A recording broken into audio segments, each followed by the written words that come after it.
welcome. So as promised, I'm going to start my reviews on Shayb. Follow her on TikTok, the next new sensation.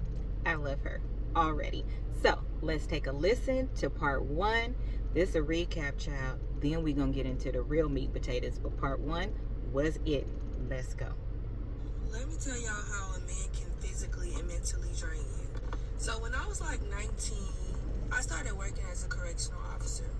And I went in with the mindset like, yeah, like these inmates can't do nothing for me. Like, what a man in jail gonna do for me?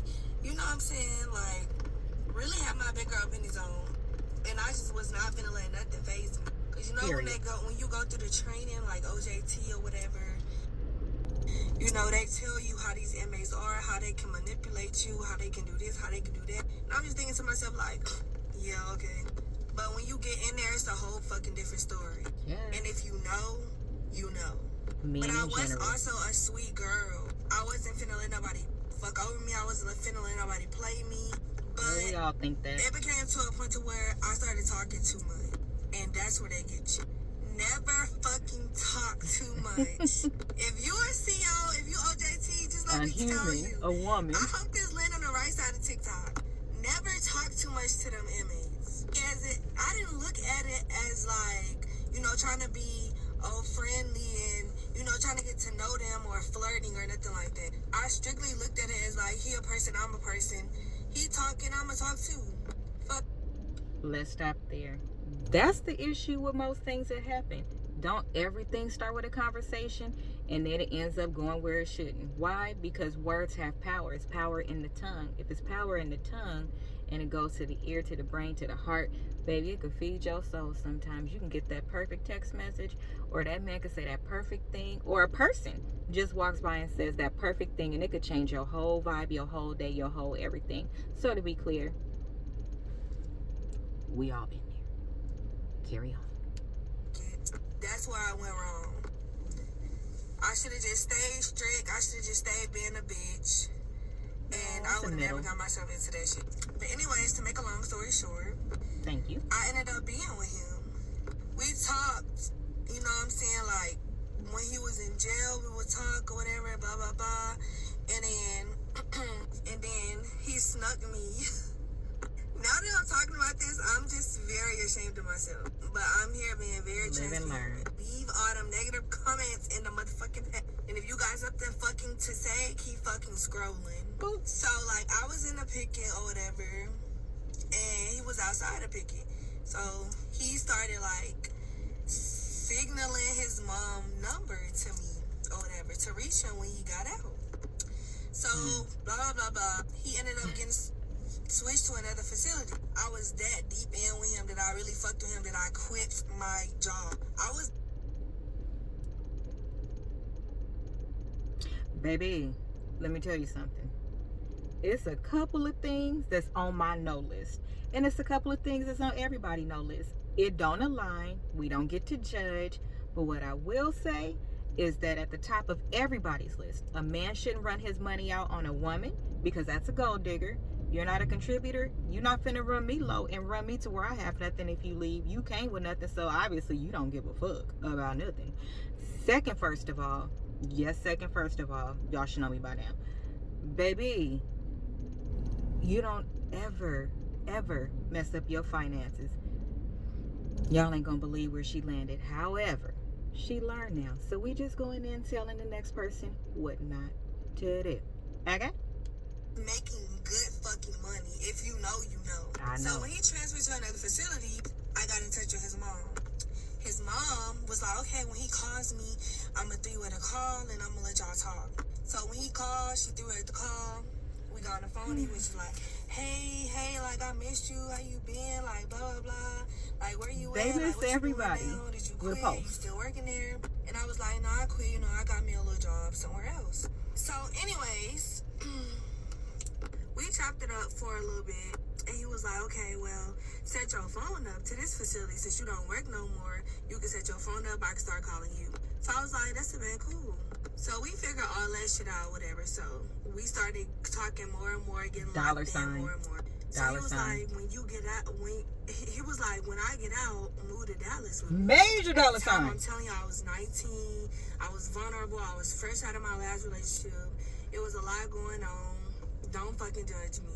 Ever. So I was like, what? I was like, no, are you fucking crazy? Like, I'm 19. What the fuck am I gonna do with you out there? He was like, you do hair, you do this, you do that. You know, you can get that shit jumping out there. Now, riddle me this. You could tell me how I could get stuff jumping, but you can't tell yourself how to get shit jumping? That was a red flag right there. You didn't say, oh, when I get home, I'm gonna do this, I'm gonna do this, I'm gonna do this. No, it was what you can do. He already sized her up. Let me tell you, I told y'all, my therapist told me, those people that are narcissists, manipulative, users, any of those things, they move like that all the time. It's nothing that can help them other than being in therapy to get better and unlearn those behaviors, because to them, it is what it is. At least I'm doing this, or at least I'm not doing that. Baby, if we could move out of an at least culture, slave mentality. I'm going to just roll it up to that, because it is. At least it's not this bad. At least it's not that bad. Well, if God told me that I'm worthy of the glory and I'm worthy of everything that I ask for as long as it won't harm me, then why can't I aim higher? I don't want to say at least no more. And I don't want any of the other women to say at least no more. I also don't want to say I'm sorry no more. We say that a lot, but we don't be sorry. You want to know why? Because we're conditioned by family members that are also narcissists and crazy as hell.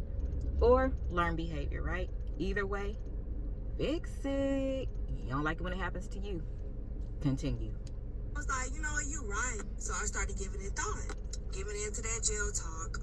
He made me believe that we could actually live out there together. So eventually, like, when he got out, I was like, okay, cool, whatever. I started packing my shit. My family started noticing, because, like, I'm 19. I just graduated high school not too long ago.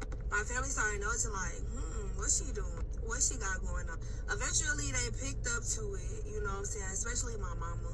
My mama caught me on the phone talking to him, and she broke my phone. Shout out to the mamas that lose their mind. Because, baby, the mom in this is everything. She really is. It's the true definition of supporting even through bad decisions and sometimes making those tough decisions. But she was really good as a mom, in my opinion. It's my opinion. And she tried to do what she could do. But we know we hard-headed. We done been fast-tailed girls at some point. And if you haven't, then good for you. Your mix is probably somewhere else. Don't be all up in our business, because I know my ass was fast. I was doing too much. I had my hard stops, but honey, I had my full foot on the gas sometimes. Like, oh yes, I love that brick wall. It looks so exciting. I'm pretty sure this is gonna happen, because God, Jesus in heaven is sending me all the signs. But God, you said I'm supposed to love people, and I'm supposed to give them a chance. Let me just give them a chance. 4 brick walls later. Continue. I worked, I got a new one, started talking to him some more behind my mama's back. So eventually every day I started packing little shit every day to put in my trunk. Little shit every day. Monday, I will pack some shit, put it in my trunk. Tuesday, pack some shit, put it in my trunk. I didn't want to do everything at one time, so I didn't want people to be like, what the fuck you doing? Literally, the only person that knew about this situation was my cousin. She was like, boop, stop right there. So, another sign right here. If you have to do things like that and you're technically grown, another option would have been to show your mother, or to show everybody and yourself and him, that no, I'll gladly move out there because I believe in love. Love is an amazing thing, and once you get it, it ain't nothing like it. However, what you could have done was shown the true adult in you, right? You pay the cost to be the boss. You could have went out there one time, looked for a job, saw what it was like out there, everything like that. Not just move with somebody that you don't know everything about, because you haven't had in-depth conversations. You had those feel-good jail talk, I'm gone, that's those sweet nothings, things like that. I wouldn't move with nobody I ain't had an argument with yet, because baby, Plus, you need to see what their family environment is like. Stick a pin right there. Lesson learned.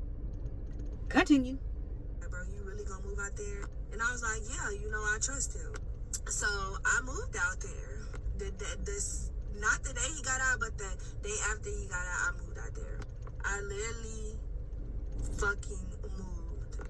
19, still sleeping in a bed with my mama. As you should. Like, young as fuck, still learning about life. Like, had good things going for me. Girl, we still learning. I let a man persuade me to move out with him.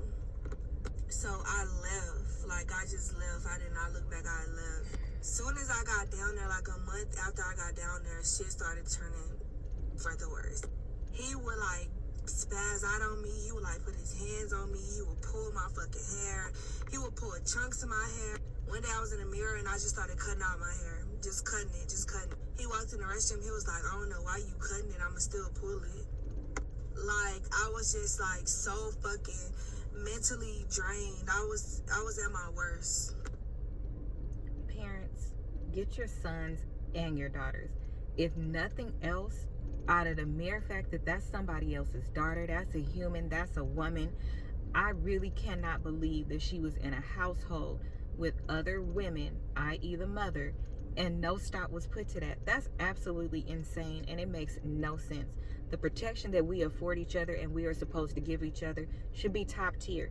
I'm not saying you could stop everything. I'm not saying you could change nobody's mind. But what I'm saying is at the end of the day, I can't go to sleep if I didn't do what I was supposed to do. Perhaps that's a learned behavior as well, but it's something that we should all be doing. What would you have wanted done if that were you? I don't give a damn if it's your son. If it's your son, you should also love him more and be able to put him in his place so that he don't potentially go back to jail.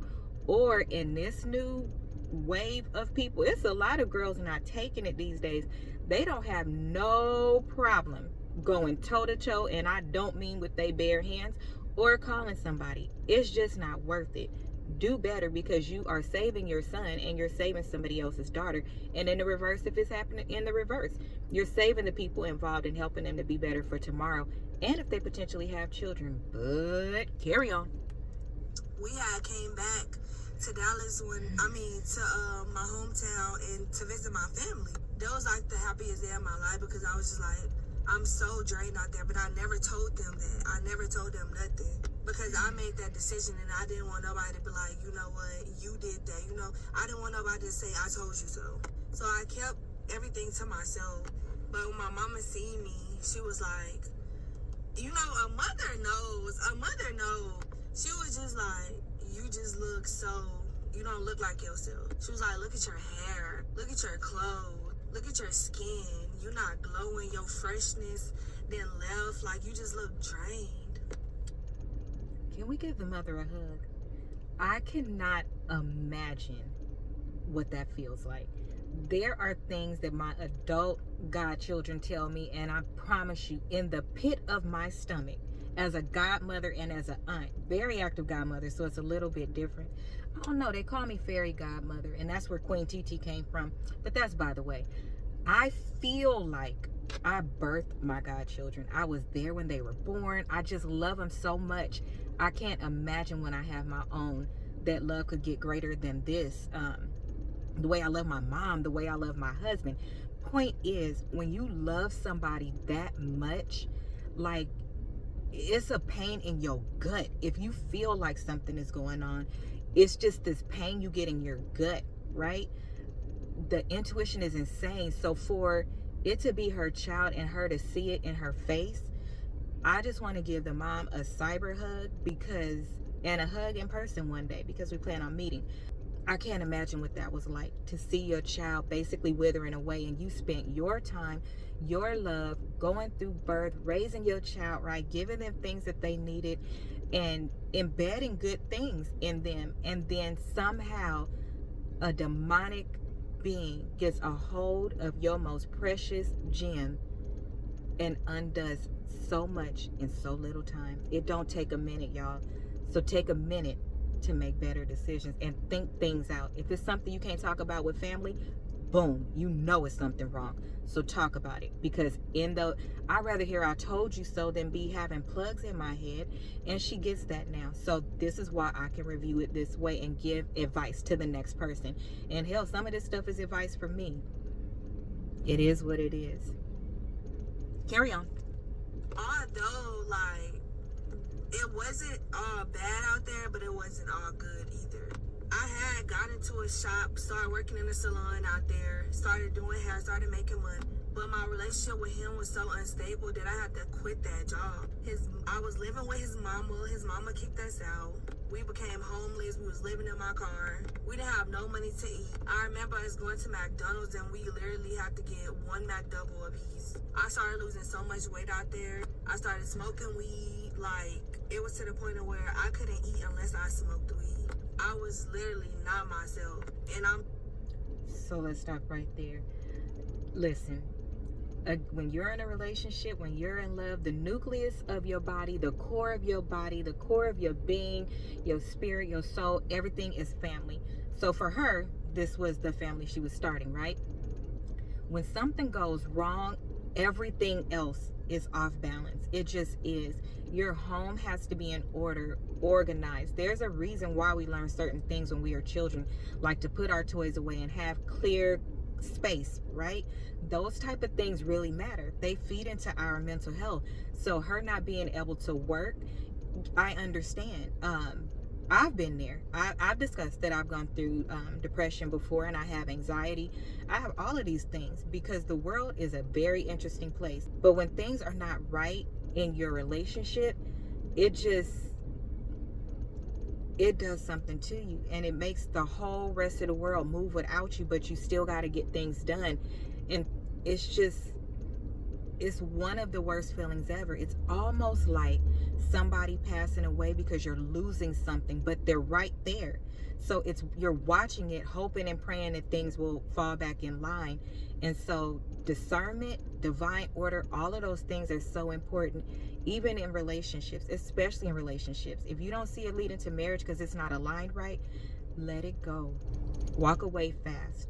That is one thing I can say that I did while dating and did young. I would walk away fast. Now, child, I will come back sometimes because, well, they change. Well, they're better. And the signs would be there again. And as soon as the signs was there, I just began to learn to leave faster for longer. And some people have been cut off. Child, I didn't cut some people off until just before I got married. So I'm no different than no other woman. You give people a chance because you want to believe the best in people. And all that happens is they really just figure out how to master manipulate you and get into your brain and show you what they want you to see. But if you catch them in a split-second decision or something that doesn't go their way, immediately the real them comes back. Life. Continue. So glad that I'm just not that person no more. So eventually, like, we went back to Dallas or whatever.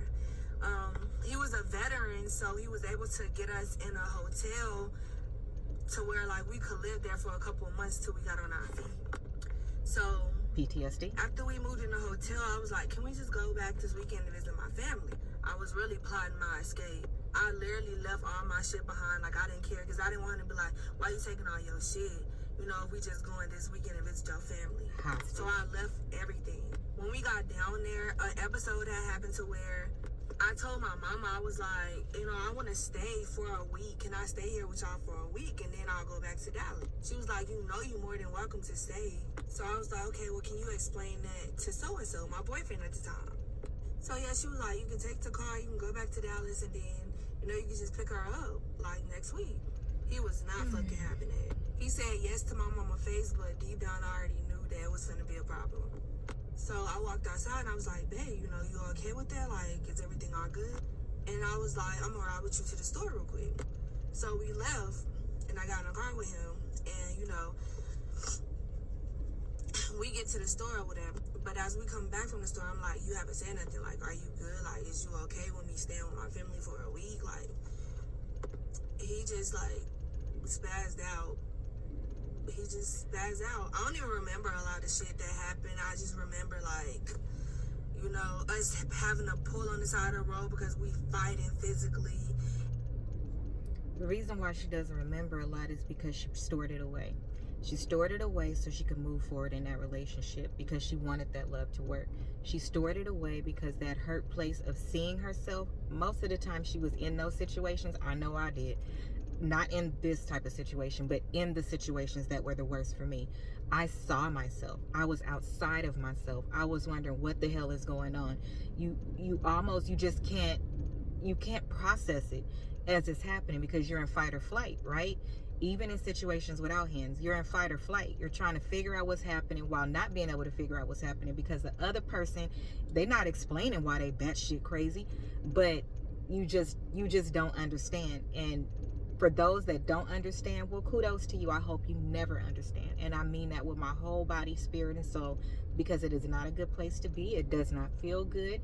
It's not easily explained. You can't even say it to other people at the time because you just burst into tears. You feel like your soul is leaving your body. All of these things are happening and you still haven't figured out the why. Carry on. And he tripping like so hard. And I was just like, bro, if you keep tripping, I'm gonna run these people yard and I'm gonna call the police. I was just tired of him putting his hands on me. Like I was just through with that shit. So I was like, I'm gonna call the police. You're gonna go back to jail. So he was like, you going to people's yard, swear to God, I'm gonna shoot them. So like, I just get back in the car. We get back in the yard. I'm just like, boo, crying. I'm like, Granny, he gonna shoot the people. He splurged off to my car, like literally. He splurged off in my car. Mom was like, call the police. He not just gonna leave in her car like that, whatever. So they called the police. The police looking for him in my car, and you know, he eventually hid somewhere and got away. His mama picked him up. He got away. Whatever. I say all this to say that y'all don't fall for no bullshit. Keep your head on the swivel because these men will literally, mentally, and physically drain you. So that is a summary of everything that we're going to find out. The details are absolutely insane. I think it is great for young ladies to watch, especially the review part. The review part is telling you what you should have did. She's telling her story and she gave me permission to do the review part. We're going to do some things together. I will be doing some things on the show, but at this point, I'm trying to catch up so you guys can catch up and we can get him as she drops him. That recap is enough as a mother, as a family member. If I had to hear this, that my stomach would be in shambles. I would never want her to leave my sight. I would go back to protecting her like she was an infant, because you just want to hug somebody after they've gone through things like this. And to be clear, there are men that go through things that are not so great either. But for the context and respect of this person telling their story, we're going to listen to Shayb. Her story is I have correctional officers in my family. I have people that I know that are correctional officers, and some of those stories are absolutely insane to the naked eye. But when you can correlate maybe something that you've been through or something that you take in because it's educational, and to her point, right side of TikTok, it lands in somebody's hands that need to hear some things, need to be reminded of some things, need to know that the world is really going on. And in this day and age, like I said, the world is very different. We have children unaliving people walking into school because they are being bullied. I don't understand in this day and age why people are not more fearful. It's cameras everywhere. And just to be on the right side of God in real life, making better decisions, because we're not going to be perfect, but I'm not just going to walk right into the pit of hell. It's different for everybody. Hopefully, people take the opportunity to listen to people's stories and learn what we can so we can be better people. And then, to me, that's what social media should be about.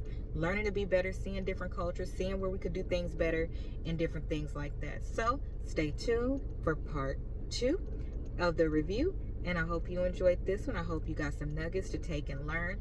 And I hope that this was delivered well. I hope that I make her proud. That is it from me. Make sure that you like, comment, subscribe, and share. Enjoy this journey with me of the Demon Diary, told by Shayb. Bye-bye.